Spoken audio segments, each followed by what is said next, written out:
Audio Jungle. Good morning, आप सबका स्वागत है केमिस्ट्री विद कृष्णा अग्रवाल में। और आज के क्लास में हम पढ़ने वाले हैं बीएससी फर्स्ट ईयर के लिए बहुत ही महत्वपूर्ण क्वेश्चंस जो आपके फाइनल एग्जाम के लिए, जो आपके सेमेस्टर एग्जाम के लिए बहुत ही इंपॉर्टेंट होगा। तो आइए स्टार्ट करते हैं बीएससी फर्स्ट ईयर का फर्स्ट पेपर इनऑर्गेनिक केमिस्ट्री का पहले यूनिट से। तो पहला यूनिट जो आपका रिलेटेड है एटॉमिक स्ट्रक्चर और पेरियोडिसिटी से। तो एटॉमिक स्ट्रक्चर और पेरियोडिसिटी में जो पहला क्वेश्चन है वो है डी ब्रॉगली समीकरण किसे कहते हैं। डी ब्रॉगली समीकरण किसे कहेंगे, उसकी व्युत्पत्ति कीजिए, उसका गणितीय व्यंजक तैयार कीजिए। इस टाइप से क्वेश्चन आ सकता है। लैम्डा की वैल्यू पूछा जा सकता है। कभी कभी ये न्यूमेरिकल क्वेश्चन आता है तो याद रखिएगा ये मीटर में दिया रहता है तो उसको आपको सेंटीमीटर में कन्वर्ट करना होता है। Lambda is equal to h/p की वैल्यू को आपको अच्छे से एक्सप्लेन करना होता है। ठीक है, इसी में हम देखते हैं सेकेंड क्वेश्चन। हाइजेनबर्ग का अनिश्चितता का सिद्धांत क्या होता है उसके बारे में आपको एक्सप्लेन करना होता है। जैसे कि हाइजेनबर्ग का अनिश्चितता का जो सिद्धांत होता है हम पढ़े हुए हैं del x into del p greater than equal h/4π।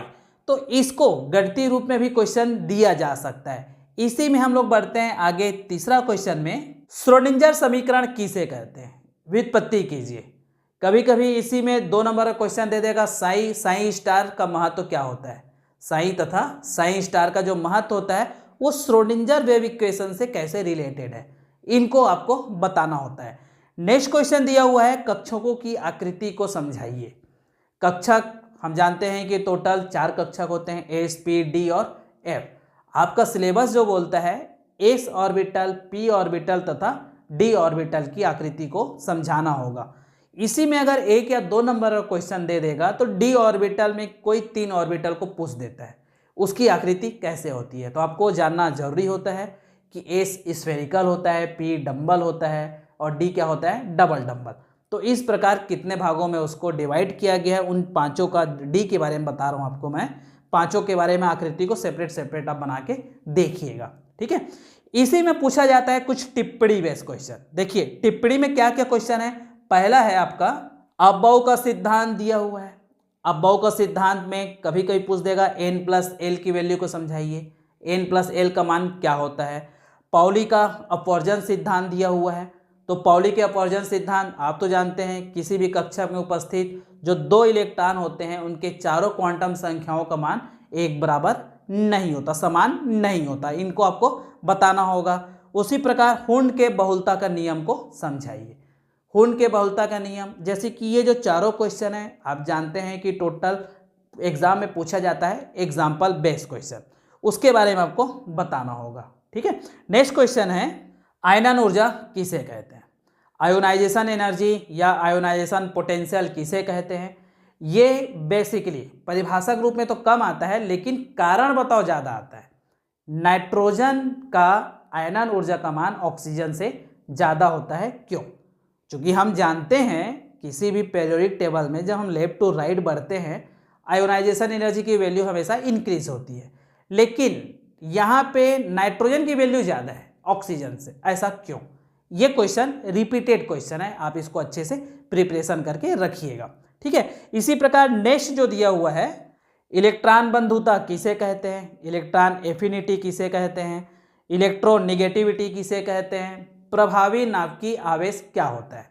तो इस प्रकार शॉर्ट नोट्स में जो आपके पास सेलेक्टेड है इनको आप एग्जाम्पल के साथ याद रखिएगा, ये आपके लिए बहुत ही फायदा दिला सकता है। ठीक है, नेक्स्ट क्वेश्चन है संक्रमण तत्व। संक्रमण तत्व के कुछ गुणों को आप याद करके रखिएगा। जैसे कि उसके कुछ गुण हम जानते हैं, ये परिवर्ती ऑक्सीडेशन नंबर प्रदर्शित करते हैं, रंगीन आयन प्रदर्शित करते हैं, उत्प्रेरक गुण इसमें पाया जाता है। ठीक है, इस टाइप से कुछ गुण है, इसको आप भी अपने स्टडी मटेरियल में शामिल करके रखेंगे। ठीक है, चलिए अब हम बढ़ते हैं आगे नेक्स्ट यूनिट की ओर। तो नेक्स्ट यूनिट हमारा जो सेकेंड यूनिट है वो है केमिकल बॉन्डिंग फर्स्ट।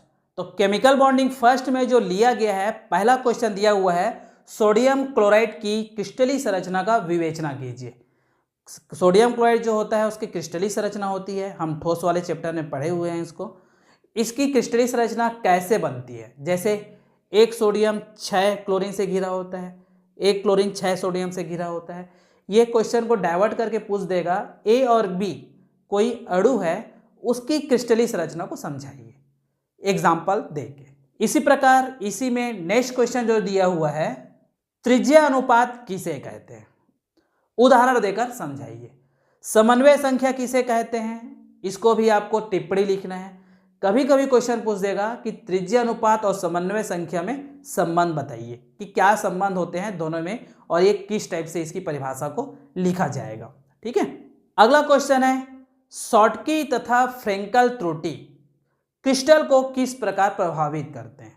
मतलब शॉटकी त्रुटि और फ्रेंकेल त्रुटि, इसके साथ ही साथ आप पढ़ लीजिएगा एफ केंद्र क्या होता है, ये भी मोस्टली एग्जाम में पूछे जाते हैं। ठीक है, अगला क्वेश्चन है, अर्धचालक किसे कहते हैं, ये कितने प्रकार के होते हैं। जैसे कि आप पढ़े हैं अर्धचालक होते हैं 2 प्रकार के, एन टाइप के और पी टाइप के। एग्जाम्पल के साथ आपको एग्जाम में देना हो सकता है। ठीक है, नेक्स्ट क्वेश्चन है आपका, जालक ऊर्जा किसे कहते हैं।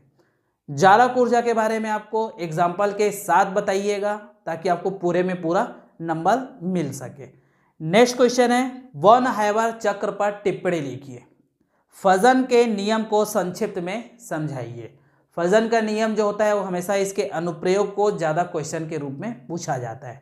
ठीक है, इसी प्रकार आगे बढ़ते हैं नेक्स्ट क्वेश्चन में, बैंड सिद्धांत से आप क्या समझते हैं। बैंड सिद्धांत के बारे में आपको संक्षिप्त में समझाना होगा। इस प्रकार कुछ क्वेश्चन बड़ी लिखने में आते हैं, उसको आपको एक्सप्लेन करना होगा एग्जाम्पल के साथ। हर एक क्वेश्चन में कम से कम 2 एग्जाम्पल आप तैयारी करके रखिएगा। ठीक है, आगे बढ़ते हैं यूनिट 3। यूनिट 3 होता है केमिकल बॉन्डिंग सेकेंड। तो केमिकल बॉन्डिंग सेकेंड में जो सबसे पहला जो क्वेश्चन दिया गया है वो पूछा जाता है, संयोजकता बंध सिद्धांत से आप क्या समझते हैं, वीबीटी से आप क्या समझते हैं। जैसे कि वैलेंस बॉन्ड थ्योरी होता क्या है उसके बारे में बताना है, हाइड्रोजन अणु का एग्जाम्पल लेके। इस टाइप से क्वेश्चन इसमें जनरली पूछा जा सकता है कि संयोजकता बंध सिद्धांत की सीमाएं क्या होती है, इसको भी आपको देखना होगा। नेक्स्ट क्वेश्चन है, संकरण किसे कहते हैं। इसके नियम को भी आप अच्छे से तैयारी कर लीजिएगा। इसके जो एग्जाम्पल हैं उसको तो तैयारी करना है, साथ ही साथ इसके टाइप जो है, जो इसके प्रकार होते हैं sp से लेके पूरा sp3d3 तक का। जैसे कि इसमें जो क्वेश्चन पूछते हैं स्ट्रक्चर ज़्यादा पूछा जाता है। H2O का स्ट्रक्चर क्या होता है, NH3 का क्या होता है, PCl5 का क्या होता है, NiCN4 2- का क्या होता है, जैसे कि टेट्रासाइनो निकलेट सेकेंड आयन, इन सब की संरचना होती क्या है पूरा एक्सप्लेन करना है 3 या 4 नंबर के लिए। ठीक है, अब हम देखते हैं इसी में नेक्स्ट क्वेश्चन पूछा जाता है, वेस्पर थ्योरी से आप क्या समझते हैं, उदाहरण देकर आपको समझाना है। तो वेस्पर थ्योरी में भी वही क्वेश्चन पूछ देगा, एक छोटा सा क्वेश्चन इस टाइप से, CH4 NH3 और H2O समान संकरण पाए जाते हैं, सभी में sp3 संकरण पाए जाते हैं, लेकिन इनके बॉन्ड एंगल अलग अलग होते हैं। हम जानते हैं कि वेस्पर थ्योरी में बेसिकली क्या होता है, लोन पेयर में सबसे ज़्यादा रिपल्सन पाया जाता है, उसके बाद लोन पेयर और बॉन्ड पेयर में, लास्ट में bond pair and bond pair में। इसी को आपको सिद्ध करना है इस एग्जाम्पल के माध्यम से। ठीक है, आगे पूछता है, आणविक कक्षक सिद्धांत किसे कहते हैं। जो मॉलिक्यूलर ऑर्बिटल थ्योरी है MOT है, उसके बारे में आपको बताना होगा, इसकी उपयोगिता क्या है, इसकी सीमाएं क्या होती है। साथ ही साथ इसमें आपको बताना होगा बॉन्ड ऑर्डर क्या होता है। क्वेश्चन पूछता है इसमें होमो एटॉमिक मॉलिक्यूल क्या होते हैं और हेट्रो एटॉमिक मॉलिक्यूल के लिए, जैसे कि नाइट्रोजन का बेसिकली पूछ सकता है, ऑक्सीजन का पूछ सकता है, ऑक्सीजन की जो आयनिक कंपाउंड्स होते हैं उसके बारे में भी पूछ सकता है। ऑक्सीजन के साथ 1- लगा देगा या 2- लगा देगा, नाइट्रोजन के साथ भी उसी टाइप से। हेट्रो एटॉमिक में पूछ देगा आपका CO के बारे में या CN के बारे में। तो इन चीज़ों को आप एनर्जी लेवल जो डायग्राम होता है उसके साथ प्रिपरेशन कीजिएगा कि इलेक्ट्रॉन को कैसे भरा जाता है। ठीक है, उसके साथ तैयारी करेंगे तो आपको पूरे में पूरे नंबर इसमें दिया जा सकता है। ठीक है, नेक्स्ट यूनिट है आपका यूनिट नंबर 4। एस और P ब्लॉक के जो एलिमेंट्स होते हैं उससे क्या क्या क्वेश्चन पूछे जा सकते हैं। याद रखिएगा, थोड़ा सा एक्स्ट्रा प्रिपरेशन आपको अच्छा नंबर दिला सकता है। जैसे एटॉमिक रेडियस क्या होता है, एटॉमिक साइज क्या होता है, इसको आप पढ़ लीजिएगा। आयोनाइजेशन एनर्जी क्या होते हैं, इलेक्ट्रोनेगेटिविटी क्या होती है, इनके बारे में। बाकी कुछ क्वेश्चंस हमारे पास सेलेक्टेड हैं वो उसमें पहला क्वेश्चन है विकर्ण संबंध किसे कहते हैं। एग्जाम्पल देके समझाइए। इसमें पूछा जा सकता है लिथियम और मैग्नीशियम के विकर्ण संबंध से आप क्या समझते हैं, या उसका उदाहरण देकर समझाना होगा। दूसरा क्वेश्चन है लिथियम के असामान्य व्यवहार पर टिप्पणी लिखिए। उसी प्रकार बेरिलियम के असामान्य व्यवहार पर टिप्पणी लिखिए। इस टाइप से 4-5 पॉइंट इसको आप अच्छे से प्रैक्टिस कर लीजिएगा ताकि आपको अच्छा नंबर मिल सके। नेक्स्ट क्वेश्चन है इसी में क्षारीय धातु के विलयन प्रवृत्ति के ऊपर एक टिप्पणी लिखना है या उसको समझाना है। क्षारीय जितने भी क्षारीय धातु हैं उनकी विलयन ऊर्जा कैसे एक दूसरे को प्रभावित करती है, किस प्रकार पाई जाती है, उसके बारे में आपको एक्सप्लेन करना होगा। साथ ही साथ इसमें पूछा जाता है सोडियम तथा पोटेशियम जो आयन होते हैं वो जीवों को किस प्रकार प्रभावित करते हैं, उसके बारे में आपको बताना होगा। ठीक है। इसी प्रकार नेक्स्ट क्वेश्चन है क्षार धातुओं के चक्रीय बहु ईथर संकुल क्या होते हैं समझाइए। इस प्रकार क्राउन ईथर जो है उससे रिलेटेड क्वेश्चन हमेशा पूछे जाते हैं। ठीक है। इसी में अगला क्वेश्चन है डाइबोरेन की संरचना, गुण तथा इसके उपयोग को समझाइए। साथ ही साथ डाइबोरेन वाले में से एक क्वेश्चन स्पेशली पूछ देता है 3C-2E को समझाइए। जो 3 सेंटर 2 इलेक्ट्रॉन होते हैं डाइबोरेन में उसके बारे में आपको एक्सप्लेन करना होगा। ठीक है। साथ ही साथ नेक्स्ट इंपॉर्टेंट क्वेश्चन है अक्रिय युग्म प्रभाव से आप क्या समझते हैं, या पूछ सकता है पी ब्लॉक ऑफ एलिमेंट में अक्रिय युग्म प्रभाव को समझाइए। ठीक है। इसमें आपको एग्जाम्पल के साथ एग्जाम में लिखना होगा। नेक्स्ट क्वेश्चन बोल रहा है PCl5 पाया जाता है लेकिन NCl5 का निर्माण नहीं होता। ऐसे में कारण बताओ क्वेश्चन है फास्फोरस पेंटाक्लोराइड का निर्माण होता है लेकिन नाइट्रोजन पेंटाक्लोराइड का निर्माण नहीं होता। आप जानते हैं कि फास्फोरस में d ऑर्बिटल पाया जाता है लेकिन नाइट्रोजन में d ऑर्बिटल का अभाव होता है, जिसके कारण हमारे पास PCl5 बनता है, NCl5 का निर्माण नहीं होता। नेक्स्ट क्वेश्चन है अकार्बनिक बेंजीन किसे कहते हैं। याद रखिएगा यह क्वेश्चन घुमा के भी पूछ सकता है बोराजीन किसे कहते हैं। जनरली हमेशा याद रखेंगे इसकी संरचना पूछा जाता है, इसके उपयोग पूछे जाते हैं, इसके गुण भी पूछे जाते हैं, जिसको आपको अच्छे से एक्सप्लेन करना होगा। नेक्स्ट क्वेश्चन है आपका फुलरिन किसे कहते हैं। टिप्पणी लिखिए। फुलेरिन होता क्या है उसके बारे में समझाइए। एग्जाम्पल के साथ देना होगा। कभी C60 फुलरिन क्या होता है उसके बारे में समझाइए। ठीक है। इसी में अगला क्वेश्चन जो पूछा जाता है सिलिकेट्स किसे कहते हैं।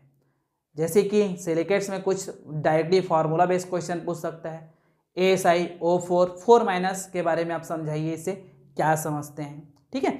तो इन चीज़ों को आप विशेष ध्यान दीजिएगा।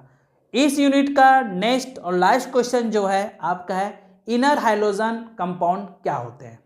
जो अंतर हाइड्रोजन यौगिक जो होते हैं वो एक्चुअल में क्या होते हैं इसके बारे में आपको समझना होगा। जैसे कि फ्लोरीन हो गया, क्लोरीन, ब्रोमीन और आयोडीन, एस्टाटीन हम जो जानते हैं वो आपस में क्रिया करते हैं और कैसे यौगिक का निर्माण करते हैं। साथ ही साथ इसके ऑक्सीडेशन नंबर को भी जानिएगा। +1, +3, +5 और +7 पाए जाते हैं, वो कैसे पाए जाते हैं। जैसे एक्सप्लेन मैं किया था, आप हमारे क्लास में जाके देख सकते हैं प्लेलिस्ट में। First excited state, second excited state, third excited state जो हम अच्छे से एक्सप्लेन किए हैं वो आपको अच्छे से बताया जा सकता है। ठीक है। चलिए अब आगे बढ़ते हैं यूनिट नंबर 5। यूनिट नंबर 5 जो है उसमें बहुत ही इंपॉर्टेंट लिमिटेड क्वेश्चन का सिलेक्शन किए हैं जो कि एग्जाम में आने के चांस बहुत ज़्यादा है। जिसमें पहला क्वेश्चन है अक्रिय गैसों के जो यौगिक होते हैं, जितने भी यौगिक पाए जाते हैं उसके ऊपर टिप्पणी लिखना है। जैसे कि उन यौगिकों को क्या कहा जाता है, क्लेथरेट्स किसे कहते हैं। इस टाइप से क्वेश्चन बेसिकली इस यूनिट से ये समझिए कि बहुत ज़्यादा पूछा जाता है, रिपीटेड क्वेश्चन है। ठीक है।